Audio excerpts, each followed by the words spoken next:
Hello and welcome to Happy Hour with me. It is Eileen Cook. Today is Wednesday. May excited. I just saw these Boppet. This is a brand new member. So let me get us going today. My plan is to talk about story structure and Michael Hauge's six plot sort of outline. Have people heard of this before, seen it before? Show of hands, anyone? Couple people. All right. So I am going to show this to everyone. It is in a book. If you're so inclined and you love it, you can have as much of it as you want because he wrote a fancy schmancy book about the whole thing. So I think you guys can now see, hopefully my screen.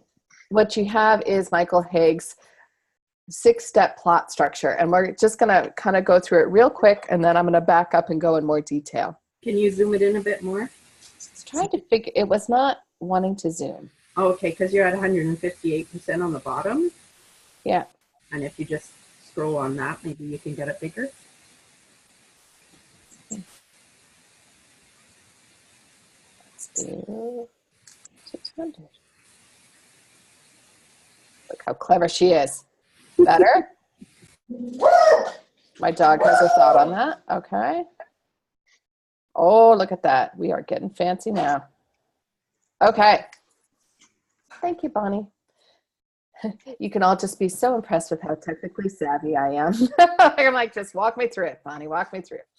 And if you Google Michael Hauge's six-step plot structure, this image will pop up. It's everywhere, all over the intertubes, as well as his book. So the two things that I want to just sort of throw out as we start talking about it is you'll see he divides it into two different parts, which is one of the things that I really like about this, is he has both the inner journey and the outer journey. And a lot of plot structures are typically only the outer journey. So I like that he has both of them. I can see all of you either madly scrambling to write this down or looking for new haircuts for me. I'm not sure which. All right. So if you look at the top, it's the inner journey. And again, we'll break both of these down. But he's sort of looking at how a character moves from what he calls identity, which is the term he'll often use when he's talking about it, is the mask that we put forward to people. Like, this is who I am. So this is often how people describe themselves. So if you meet someone and you say, tell me about yourself, and they're like, oh, I'm a stay-at-home mom, mother of 5 kids. The identity is that I am the uber mom. It might be like they sort of define themselves through that kind of thing. Someone else might say, I'm a corporate lawyer, and it's their career that they sort of choose to define themselves from. It is the thing that we want to project, which is not always the same as what we really are, but it's what we want people to think that we are. It's the identity we want to be known as. And what he has people moving through in that inner journey is to essence. And essence is what he defines as who we truly are. So it is the idea of accepting ourselves and sort of sometimes moving to what it is we always wanted to be, or what we are maybe afraid to show other people, but it is the core of who we are as people. And then at the bottom half, what he's talking about is the outer journey. And that is the one we're probably more familiar with when we're thinking about story structure, but it's sort of how people move through the actual plot of what is happening in the story. And you'll see some of the terms. What you'll find is, for example, he calls turning point number 4 the major setback. If you're looking at other things, turning point 4 is often, the dark night of the soul. Like, there's different terms that people use depending which story structure that you like to look at. But the truth of the matter is they're often the exact same points because we're not reinventing the wheel. But you have to come up with a new term if you want to write your own book. So someday I'll come up with my own term for that, and then I'll write my own book about plot story structure. But basically, it does kind of come down to the same things. So what you'll see when you look at the top and the bottom is that the inner journey is happening at the same time that the outer journey is happening. So that may be helpful to you as you're sort of writing a character arc. It can kind of help you think about those things. And I'm also going to flag that the outer journey, if you have to write the dreaded synopsis, this is a lovely kind of format to follow, because you can put setup, turning point 1, opportunity, stage 2, new situation, and sort of figure out what you have happening at each of those stages and use that as some kind of format or kind of plan to sort of write out the synopsis and what's actually happening in your story. And it'll make it a lot easier to sort of see those different parts of that. So I just want to kind of put that piece into everyone's head. I'm going to stop sharing for a minute so I can also see my notes on things, which makes things much easier. So in general, when we're talking about story structure, we're not reinventing the wheel. Michael Hauge is just doing his version of it. If you go onto his website or any of his stuff, what you will find is he is a screenwriter, so his examples are films. I find films are often easier to talk about because it's much more likely that we've all seen the same films than it is likely that we've read the same books. Novelists. The only thing I would say is film people are just a tiny, tiny bit rigid. So they live and die by structure. And you will see film people be like, if this isn't happening on like page 25 of your manuscript, then you have screwed the pooch, right? And they are, you know, up in arms about that. And you should be able to open a screenplay to the exact middle of it. And that should be the turn, like they're very, very rigid. Novels are a lot more mushy. There's some flexibility in there around kind of when you're exactly hitting those turning points. And at the end of the day, I think the important thing to understand is you still kind of want to be generally following this structure. I'll give you kind of a thing. And story structure has been around, like Michael Hauge certainly didn't make this up, nor did Christopher Vogler. This stuff has been around since the Greeks. And they actually talked about sort of Act 1, Act 2, Act 3. And at the most basic level, Act 1 is some kind of setup. And it's where all your main characters and the basic situations are going to be introduced. And we're kind of going to sort of know what the problem's going to be or what's going to drive the story forward.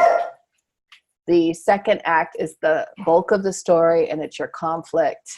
And it's basically where everything is sort of going on. It's all the major changes that are happening, all of that. And then third act is some kind of resolution. So fundamentally, that's what those 3 acts come down to. And I find story structure really useful in a couple of different ways. So one is for outlining. How many of you are outliners before you write? How many of you have some kind of outline, but not really an outline? All right, a few more of you. How many of you throw away your outline halfway through and start all over? And then how many of you can't stand an outline at all and you think it's the devil's work and you would never use one? There's Christy waving in the corner. There you go. And there is no right or wrong answer, but if you do like outlining or if brainstorming is something that you enjoy, then sometimes having kind of this structure and thinking through, if you have a story idea, like, okay, what would these points in that story be? And that can be a really helpful way of sort of setting up the structure of the story before you even write. If you have an aversion to outlining, it's no problem. You can go back and use this during the revision process. So when you're completely done with the story, you can go back, now that you know what it is, and look at where these things are happening. And it might be an indication for you like, oh, right, I need to shift something around, because you might notice, for example, so you might notice that, you know, your turning point 2, change of plans, you know, Michael Hauge is saying that this happens around the 25% point. And you might realize that, wow, yeah, this actually isn't happening to like 40% in my book. And then that becomes a point where you realize like, oh, I might need to figure out and move where my story is starting so that this kind of timeline is more, at least somewhat in line with what I'm trying to do. So that's where I think it can be really helpful to revision.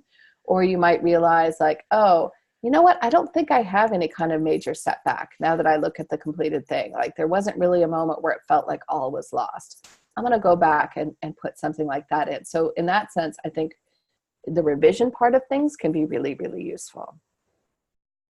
And that the last part is it's really useful if you get stuck in writer's block. So if you ever get to a point where things aren't working at all, you can kind of go back and be like, where am I in the story? And what is the thing that is supposed to be happening at this point in the story? And that might help you kind of jumpstart your creativity and get going from there. So far, so good. Lots of nodding. Okay. Just in general, and I think you guys all know this, but I'm just going to put it out there. This is not some kind of formula that will fix everything. Despite the fact sometimes screenwriters want to make it into that thing. It is not the be-all, end-all. It is really just a structure. When people are like, oh, you just have to, you know, kind of have a little of tab A and some of B, and then this thing is all going to come together and it'll work perfectly. That's not the case. But it is just kind of something that will give you a spine to sort of hang on to and help with everything. All right, so let's kind of talk about Michael Hauge in general. So when he talks about Act 1, which is the first 25% of your book, so basically, like everything else, he starts with stage 1, which he calls the setup. And in this stage, the character's fully in their identity. They don't know that they're trying to change their life, even if they might know that something might be a little bit wrong. And often they actually don't even realize that anything is wrong. And then along comes, and in his book, it goes ... the 10% mark, which is opportunity. And that is that something's going to happen that provides an opportunity for the protagonist to act. And that will sort of give him a sort of an interesting opportunity. And the opportunity stage 10 and 25, which is the new situation, which is the protagonist is getting some kind of a glimpse as to what their life would look like if they took the opportunity and acted. All right, so far so good. So then at the end of Act 1, he calls it the change of plans. The protagonist changes what they've been doing and acts, and that's what actually launches us into Act 2. And then we're in Act 2 is 25 to 75%. So keep in mind, this is 50% of your book is this middle act, which I think is why we often get stuck in this part, because it sometimes can get a bit squishy here in the middle. So, and I'm just going to break it down into his various issues, but it's basically in all of Act 2, the protagonist is trying to fix and solve these problems of the plot. And he's going to have both victories and setbacks. So you're going to see the kind of going forward and going back. So in that very first part, there's usually some kind of progress. So the protagonist is trying to accomplish things, fix things. 50% mark is the turning point, the point of no return. That's the point of no going back. Whatever happens, the protagonist is committed to this course of action. They can't just decide at this point, you know what, I think I'm just going to go home. This is the point where they can no longer do that. Sort of 50 to 75% is complications and higher stakes, which is the characters changing more. They are starting to become who they are going to be, but things are getting harder and the stakes are getting higher. And the consequences are getting bigger, which leads us to the 75% mark, which is some kind of major setback. It's usually the protagonist screwing up in some way, but something is happening. He's like, yay, screw up. They're somehow overwhelmed, and they, like Michael Hauge talks about, they retreat to who they used to be. So they were kind of taking tiny little baby steps to being the person that they want to become. And then something happens and they go back. They retreat back into that shell. And Act 3, the character's kind of starting off in a bad spot. retreating who they were, going to be, but now they have to kind of pull it together. So 75 to 90%, he talks about the final push. The character sheds his old self and becomes the new person, which allows them to face the final point, the climax, which is some kind of final fight with the antagonist, the resolution of the story problems. The protagonist usually realizes that now if they embrace this new self, they will win. And then you get the aftermath, which is this very tiny little bit at the end where we see that the character has survived the journey and they're the new person and all that kind of stuff. So I'm going to walk us through what an example, just to sort of help. And I stole this right off his website. I did not do this myself. I'm just going to make sure that I give full credit where credit is due.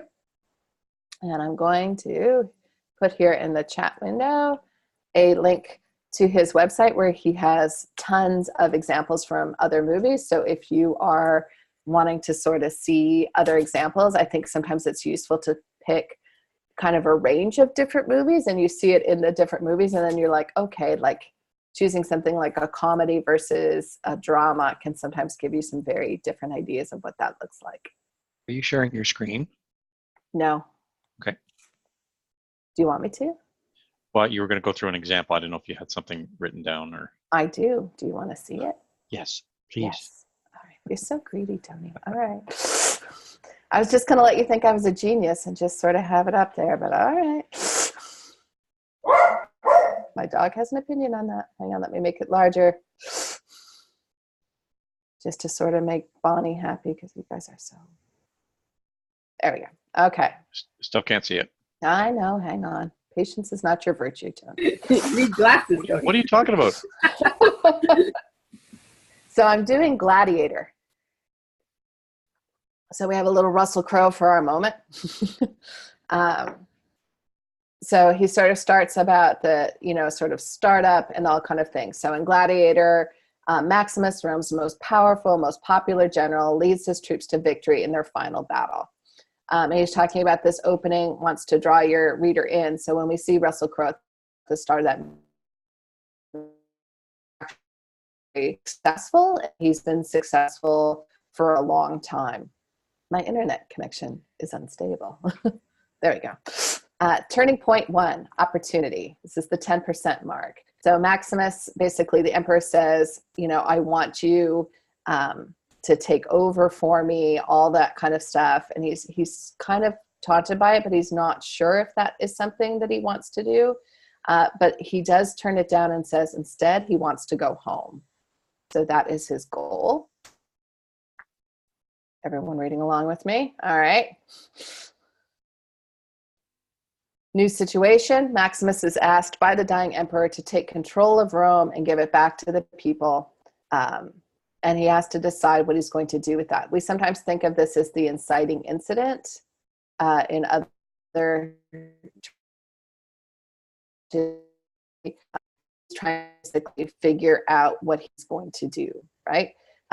Very often when we talk about new situation, there's actually a literal journey. So they talk about, in here, the Titanic and the Talented Mr. Ripley. You can think about any of the quest movies like Lord of the Rings. You can think about movies like, I'm trying to think of what that one is, Little Miss Sunshine, where they all jump into the van and they're going to go on the road trip. So new situation, the Hunger Games, she actually gets onto the train and she's going to go into the city. You'll sort of see that there is some kind of actual literal change in the space that the person is in. And I think that is for a couple of different reasons. One is it truly lets the reader or the viewer know that things have changed, right? Because the actual space around them changes. And when you're describing the setting and the scenery, think about those things. Think about how they notice those things or what things look like around them that will be completely different. So that's a very useful thing. So turning point 2, the change of plans. This is what's going to kind of end our sort of first act. And for Maximus, it's the idea that Commodus has actually murdered his father. So something's going to happen to your hero 1/4 of the way through your screenplay that will transform the original desire into a specific, visible goal with clearly defined endpoint. He talks about this is the scene where your story concept is defined and your hero's outer motivation is revealed. So this is the point where shit gets real. Like we have something that's going to happen. Outer motivation, when he says my term, he means Michael Hauge, not me. It's the term that he uses for the visible finish line that the audience will be rooting for. And the reason I really wanted to highlight that in particular is I like that idea of a visible finish line, so that you've set something up for your reader that is something for them to kind of be always measuring themselves against. So if you've ever run a race or something like that, where you have this idea like, okay, if I can get around this bend and it's only a 1/4 mile and then there's the finish line and you're kind of wondering, are you going to make it? Or are you not going to make it? But there's something where the reader knows this is where we are going. If that makes sense. All right, then we're going to launch into the next stage, which is progress.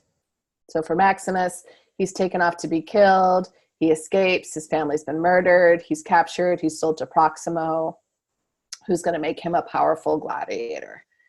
So for this part of your story, your hero's plan seems to be working. So even though Maximus is imprisoned, he is actually doing quite well in this part of the story.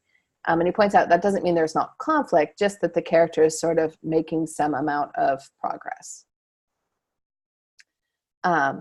Point 3, the point of no return. This is your midpoint. So this is smack in the middle of your story, typically. Maximus arrives in Rome. He's determined to win the crowd as gladiator so he can destroy Commodus. Your hero must fully commit to their goal. At this point, she had the option of turning back or giving up on her plan and returning to the life she was living. But now your hero must burn their bridges, and basically they're all in. Right? So if you think about the movie Gladiator, there's a time where before he takes off his mask and Commodus knows who he is, he could just be a very successful gladiator. Like he's actually, I'm trying to remember the character's name, but there's the guy who's training him who's basically like, you know, you can earn your freedom, you can go off, you can do your own thing. Like you don't have to do this, right? But this is kind of the point where they're like, oh, hell to the no. Like, I'm going to do this. And you can see that because he makes things more complicated. He reveals his true identity. And because he's done that, it's going to make everything more difficult. So at this point is when Commodus gets the idea to try and kill him. Not that Commodus needed a lot of extra help with that. He was already pretty well in, but that's the fully committed to that point.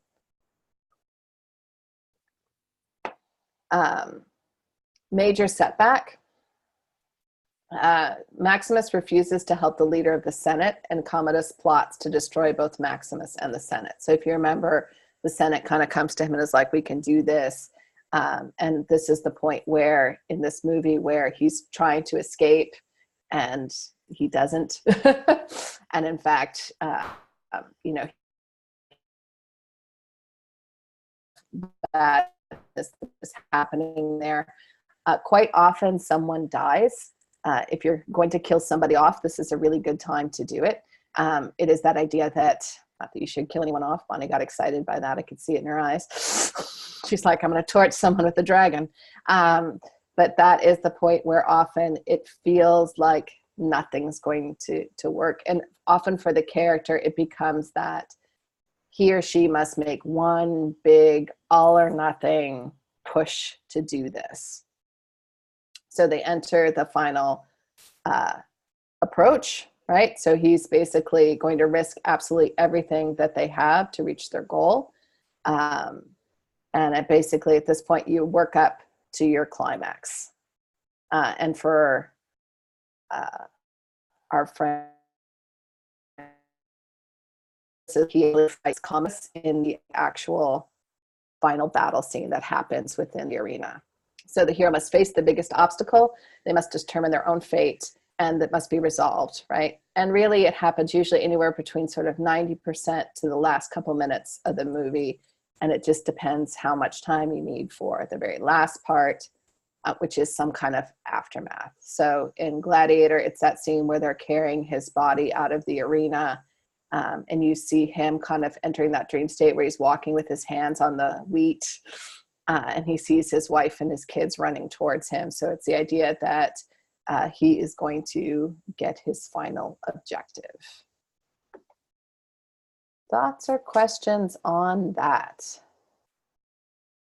Tony's happy that he got to see it. And I have, Yes, thank you. you're welcome. I have one more thing to share. How does this reconcile with, we get this advice that the inciting incident should be, within the first chapter or two. And Is it just a definition?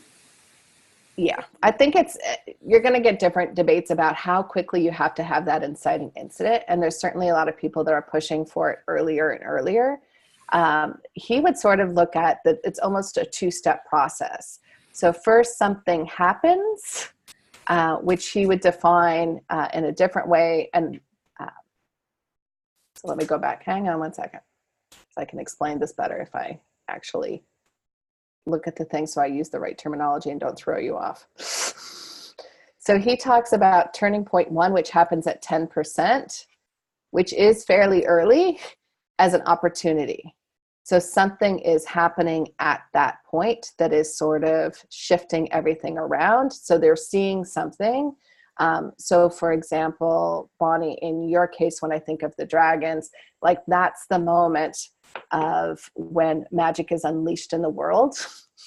And so all of this is sort of happening, and Becky is sort of aware that there's something that's going to change, but it's not really her change of plans. Her change of plans, or you could argue the inciting incident, is when she actually decides to leave her village. So I think it all depends on how we want to sort of define inciting incident. If we want to talk about it as the thing that sort of twings our character and starts the journey off, or if we're talking about it when they kind of fully commit to going ahead and making the journey. So for example, in the Hunger Games, there's the moment when they pull her sister's name. And then there's also the moment when she kind of basically is now leaving and making the decision that she's going to go on this trip, right? So it's a little bit different. So I think it's just how you want to define it. So I have to pull this up for you because I love this.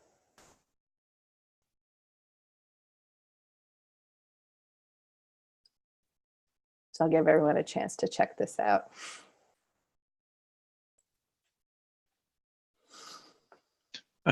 Yeah, that's good. That's very funny. That one makes me happy, I will admit. And I think what's interesting is you can sort of realize that this is actually going to happen even in your own life. If you start looking at any kind of thing that you're going to have, you're not going to have necessarily a tidy road trip all the time. But there are these kind of moments where it's like we've decided that we're going to take a vacation and then we're leaving on the vacation. And you know, because you've taken vacations before, something's going to go wrong. And there almost certainly in every vacation is a moment where you're like, this was a huge mistake. I should have stayed home and just watched Netflix. Right. And then, hopefully like you kind of come to an end and you return back home and it's a good time. So it doesn't have to always be like a crisis kind of thing, but you will see that this kind of pattern happens over and over again. And I think that's why we're sort of attuned to it as readers or as people who are watching things, because this is often how we go through things. If you're going through something in your life, so, you're having a baby. So there's the decision to have a baby. There's the moment that you find out you're pregnant, right? There's the point of no return. That baby gets delivered, right? And then it gets complicated because it's not easy having a baby and they're loud and messy and they do horrible things in their diapers that can't be ever forgotten, right? And so there's probably a point where you're like, I'm not sure I can do this. And there's often kind of a dark point where maybe you drop the kid or the kid gets sick or something happens and you wonder, and then you kind of come through. I mean, you just keep cycling through it as a parent or throughout life, but these are the process of any kind of job. The opportunity to apply for something, you get the job, you're learning the job, there's problems at work. You have to decide whether or not you're going to stick with the job or not stick with the job, and then you cycle around. So this cycle is something we do in our own life. It's not just fiction. Hopefully it's not as dramatic as it can be in fiction. Hopefully you're not having a road trip with aliens and, you know, problems, but there often are those kinds of moments that are happening. So we're kind of destined to look for that. And I think that's also partly why if you watch a news story, you will see newscasters trying to basically put this pattern onto real life stories. So if you're talking about the tsunami that, you know, took out, you know, huge parts of Thailand, this sort of setup, they'll give you, here's this family, and they're on the beach and they're having this great vacation. And then this thing happens. And then you kind of get the stories because we are preconditioned to kind of look for that. And we're preconditioned. We like things tidy. That's why people tend to get frustrated and angry if we don't have a resolution to the story, because we want it. Now, I understand in real life, that's not how it works. We don't always have tidy solutions, but that's what people are thinking about. So I want to talk for a little bit about the internal stuff. And this, I'm sorry, I just have handwritten notes, Tony, so you're not going to be able to screen share this kind of thing. So you may actually have to take some notes, mister.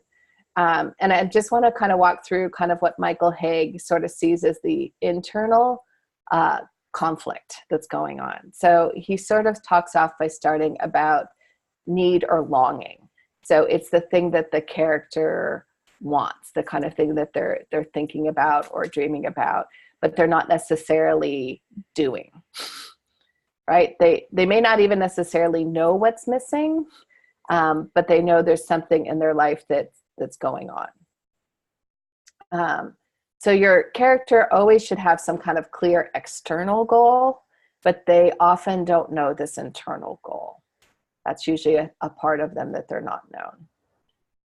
Michael Hauge talks a lot about, and he uses the term, the hole in their soul, which is fun to say, but it's basically their emotional wound.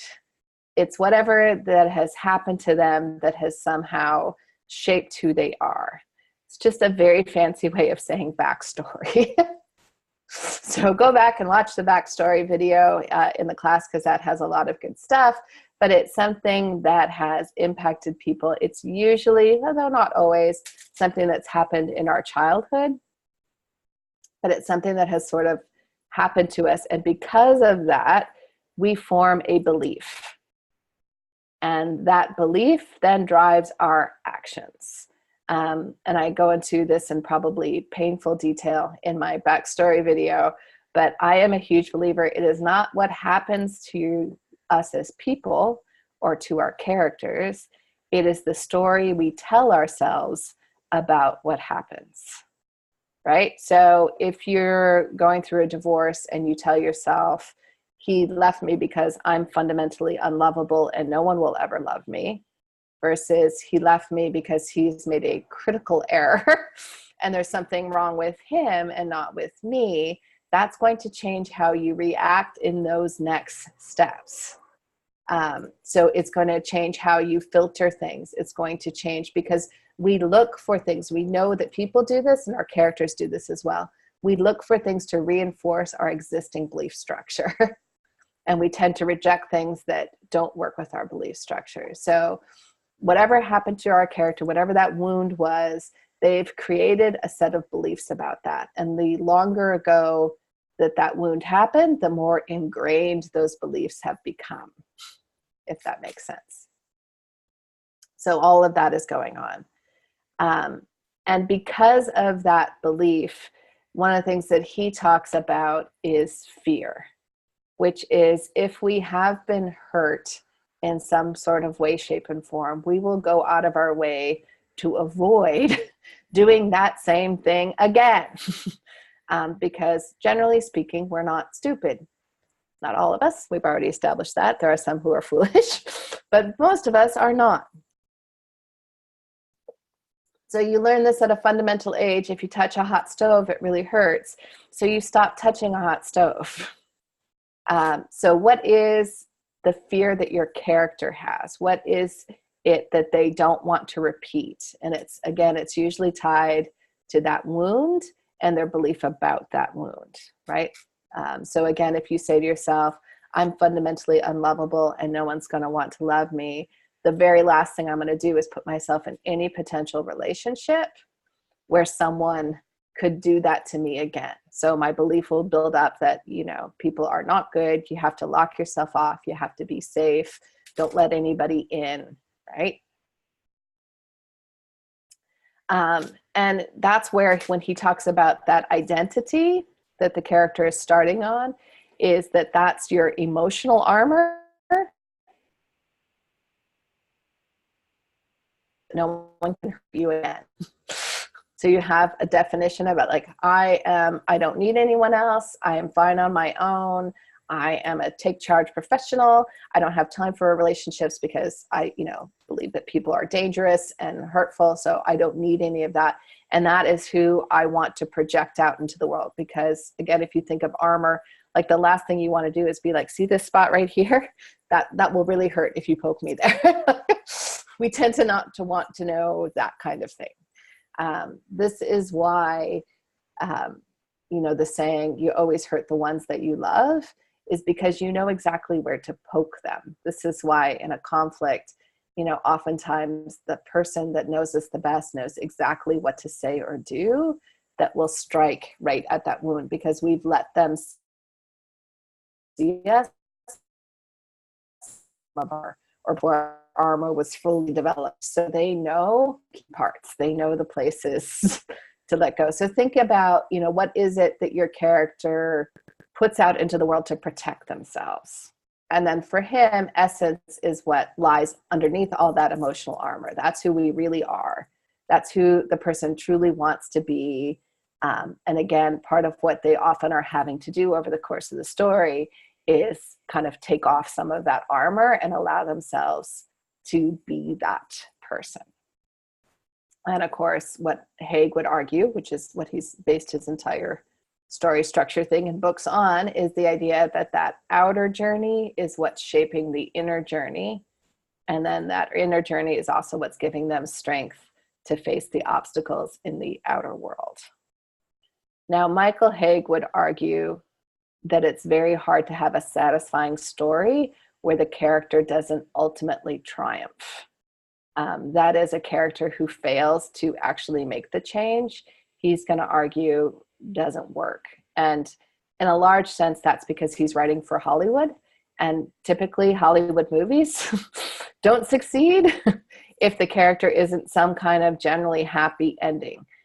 They may still die, for example, but in that last final moments of death, we see Maximus going off to be with his family. So it's not that he is woo, like now he's the emperor. So it's not a happy ending in that way. But the really big thing is he did win. If he became evil and seized power, he would argue that would not be a very satisfying ending for people. So that is just something for you to consider. And it's certainly something that I don't know if I want to say struggle with or deal with in my own stuff, is I don't always like tidy endings. So I tend to like some messy things, and that sometimes can be difficult for readers. So thinking again about what kind of ending that you want to have and where do you want to leave the reader feeling emotionally, that may be something to think about. So that was my spiel on just one type of story structure. So this is just Michael Hauge. There's certainly the hero's journey. There's certainly, excuse me, there's certainly, multiple other options that you can go with. There's the Save the Cat beat sheet. It's really about finding one that for you feels like the right one. Yes, my dogs are having their own journey called We're Going to Drive Our Master Crazy.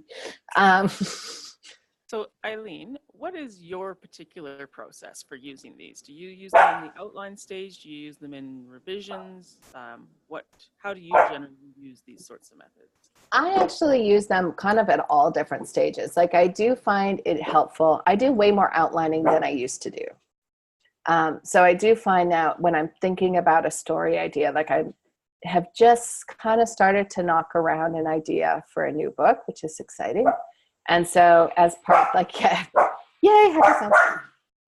They're vacuuming our hallway, which is evil, which is what this is about. Stop it.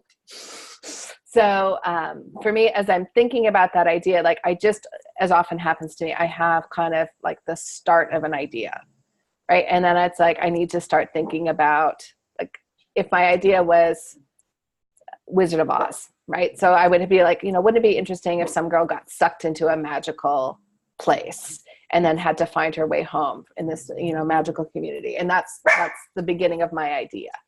So then, what I would start thinking about is actually almost using this as kind of like, okay, well, where is she coming from before she gets, like, oh, she's going to be in Kansas. And how is she going to get sucked into that world? Okay, well, I think there's going to be a tornado. And then I'll start kind of working my way through. And I often will know the very beginning and the very end. So I'll know, like, I want her to get sucked into this place, and what I want her to learn is that there's no place like home. Like, that's what I want this story to be about. And again, for me, often stories come that way, where I have a character and I know what I want them to finally figure out at the end. I just have no idea how on earth they're going to get there. So I have to start figuring out, okay, what are the things that are going to happen? So if she's going to be on this journey, what's the point? Like, it'll be some point when she feels like she can't ever possibly get home. So I'll almost start filling in those points. Then once I've kind of worried about an outline, I tend to almost forget about it and just start writing. And then I check in every so often to figure out if I'm still on that page since I started that. And oftentimes there's been some kind of change. Something has fundamentally sort of shifted and gone awry. And so I can use it for a revision to either figure out if I need to get back on track, or for me, I can often tell I've wandered off track. So I've gone down some weird rabbit hole that might be vaguely interesting to me, but hasn't necessarily moved the story forward. And so I can sort of be like, wow, I have a huge amount of stuff happening between this turning point and that turning point. And I'm not sure if I need all of that stuff happening. Like, this is the killing my darling stage. So that will often happen in that kind of revision sort of stage. And then lastly, because I often have to have some sort of synopsis that I'm turning into a publisher, I love these things.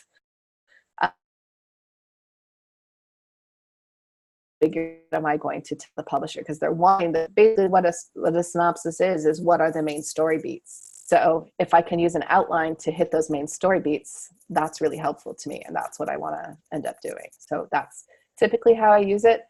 At this point in my life, I've learned so many of them that it's sort of some mishmash of all of them all together. Like, I don't use necessarily one over the other. There's just sort of a little bit of all of them all squished up. Because I think what's important isn't so much that you're following this rigidly as much as that you start understanding, like, okay, this is the flow of what needs to happen. And that's what I'm trying to figure out. And for me, if I try and figure out too much of that ahead of time, sometimes I get off track with my outlines because I'm trying too hard. So that's it for me. And again, someday I'll write my own book and come up with my own terms and make $1 zillion. And that's my plan. I'll keep you posted because you're all going to have to buy that book, just so you know. Other questions about structure or how you could use some of this? I do think one of the things that I like about Hauge's in particular is that sort of comparison to the inner journey to the external journey. And again, when I'm outlining, sometimes I will go back and sort of look at when the story is getting stuck, like, where should they be emotionally? And then what would leverage a change in them to kind of push them to that next step. People here watching Game of Thrones? Some people not. Anyone who's gonna, like, if I say something, am I gonna spoil it? Like, everyone has seen the last episode? Who's watching it? Who's going to watch it? Okay. So I think one of the interesting discussion points has Daenerys, I'll leave it vague for you, Marianne. Has Daenerys, in the choices that she made in the most recent episode, betrayed her character arc or not? And I think you could make arguments either way. I certainly think the story, people have put in there reasons that she reacted and did the things that she did. I guess it's fundamentally, what do you think her essence is? And that could be a whole description about what is her essence. Is her essence a person who fights for the right of people, or is her essence to be a leader, and whether or not leadership means making some very difficult decisions?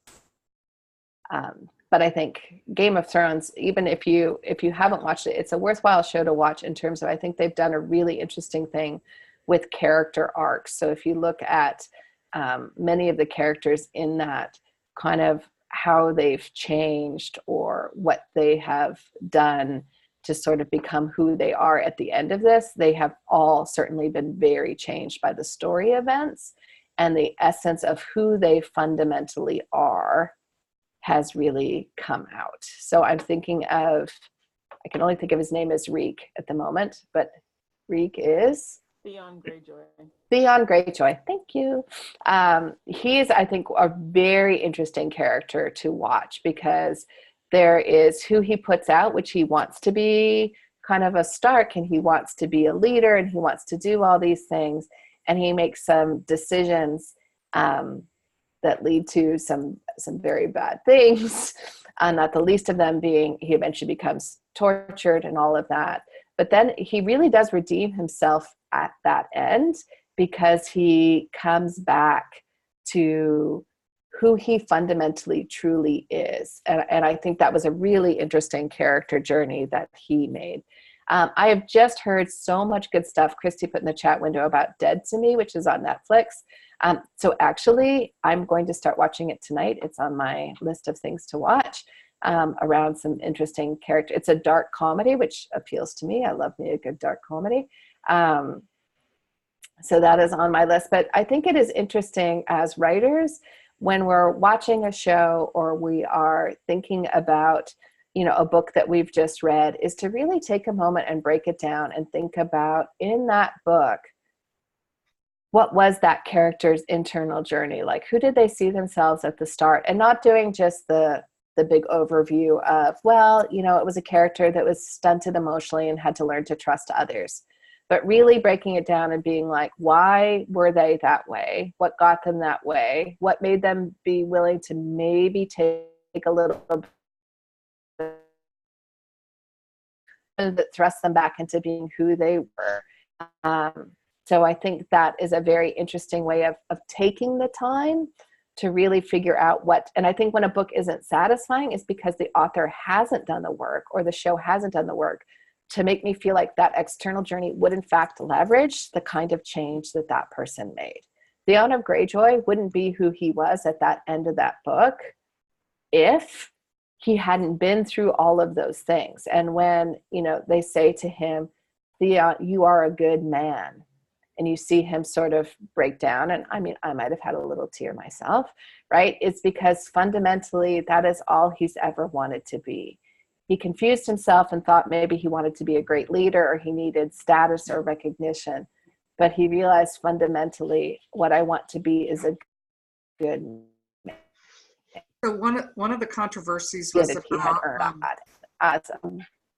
one of the controversies was about what Sansa said to the Mountain, or the Hound, or whichever one he is, the Hound, about how all her abuses and manipulations at the men that she encountered through this whole journey, like he said, like, you wouldn't have had to go through all that if you would have, like, let me save you. And she said, but I wouldn't be who I am. And so there's a lot of controversy around,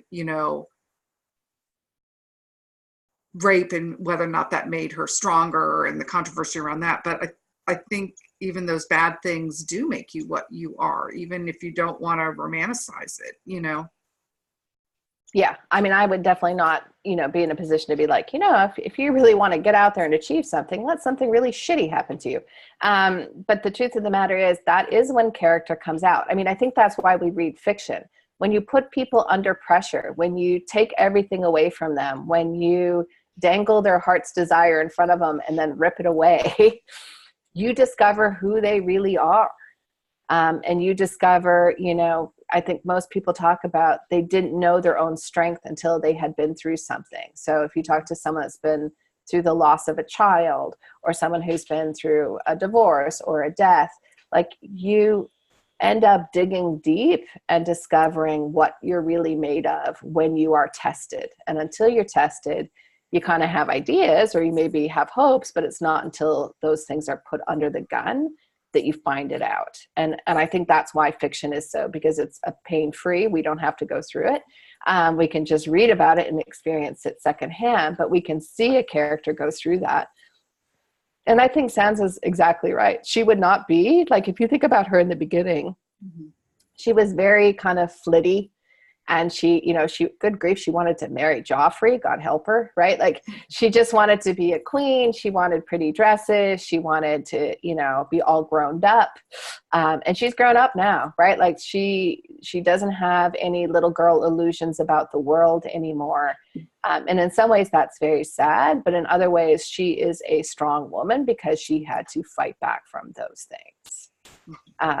So I think, you know, as you're writing your characters and you're thinking about those internal journeys, is seeing, how that external thing shapes us, either in a good way or in a bad way. So the bad way is the wound. The bad way is something bad happens to us, and because of that, we never then reach back out again.